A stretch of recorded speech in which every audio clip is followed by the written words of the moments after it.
भारत में बीते 24 घंटों में कोरोना से 6 लोगों की मौत हो गई है और 350 से ज्यादा नए केस मिले हैं। वहीं बीते 2 हफ्ते में 20 से ज्यादा लोगों की कोरोना से मौत हुई है। आंकड़ों से साफ जाहिर है कि कोरोना एक बार फिर देश में दस्तक दे चुका है और इस बार कोरोना अपने नए वेरिएंट JN1 वेरिएंट के रूप में काल बनकर आया है। कोरोना के नए वेरिएंट को देखते हुए चंडीगढ़ प्रशासन ने फैसला किया है कि मास्क को लेकर एक बार फिर लोगों को जागरूक किया जाए। प्रशासन ने लोगों को हिदायत दी है कि भीड़-भाड़ वाले इलाकों में मास्क पहने। वहीं यूपी के गाजियाबाद में भी एक कोरोना संक्रमित मिला है। कोरोना का ये नया वेरिएंट कितना खतरनाक है, इससे बचने के लिए आपको क्या करना चाहिए, आइए इस रिपोर्ट में बताते हैं। स्वास्थ्य मंत्रालय के मुताबिक भारत में पिछले 24 घंटों में कोरोना वायरस के 358 मामले सामने आए हैं, जिनमें से 300 केवल केरल में ही दर्ज किए गए हैं। इसी दौरान देश में कोरोना वायरस से 6 लोगों की मौत हो गई है, जिसमें कर्नाटक में 2, पंजाब में 1 और केरल से 3 मौतें हुई हैं। फिलहाल देश में एक्टिव केसों की संख्या 2669 है।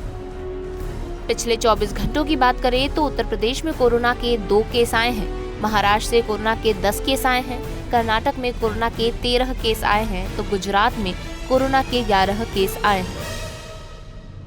यहाँ बता दें कि इन मामलों में अभी तक कोविड के सब वेरिएंट JN1 के 21 मामले दर्ज किए गए हैं। JN1 कितना खतरनाक है?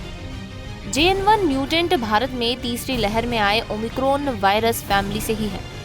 ये ओमिक्रॉन के पिरोला वेरिएंट BA.2.86 का ही सब वेरिएंट है। JN1 के बारे में ICMR के कोविड टास्क फोर्स के चेयरमैन रहे और अब भारत के national technical advisory group on immunization के चीफ डॉक्टर N.K. अरोड़ा ने बताया है कि भारत में कोविड के बाद लगातार सर्विलांस किया जा रहा है। ऐसे में जब भी कोई नया वायरस आता है तो इसका पता तुरंत चल जाता है। जहां तक इस नए वेरिएंट JN1 की बात है तो पैनिक करने की बिल्कुल जरूरत नहीं है। ये एक सामान्य वेरिएंट है, ये खतरनाक नहीं है। कोविड वेरिएंट JN1 कहां कितने मामले आए? कोविड सब वेरिएंट JN1 के नए मामलों में से 19 मामले गोवा में दर्ज किए गए हैं, जबकि केरल तथा महाराष्ट्र में एक मामला सामने आया है। केंद्र सरकार ने देश में कोविड-19 मामलों में बढ़ोतरी और नए JN1 स्वरूप के सामने आने के बाद उच्च स्तरीय बैठक की है। केंद्रीय स्वास्थ्य मंत्री डॉक्टर मनसुख मांडविया ने विभिन्न राज्यों के स्वास्थ्य मंत्रियों को टेस्टिंग बढ़ाने और सर्विलांस मजबूत करने की बात कही है।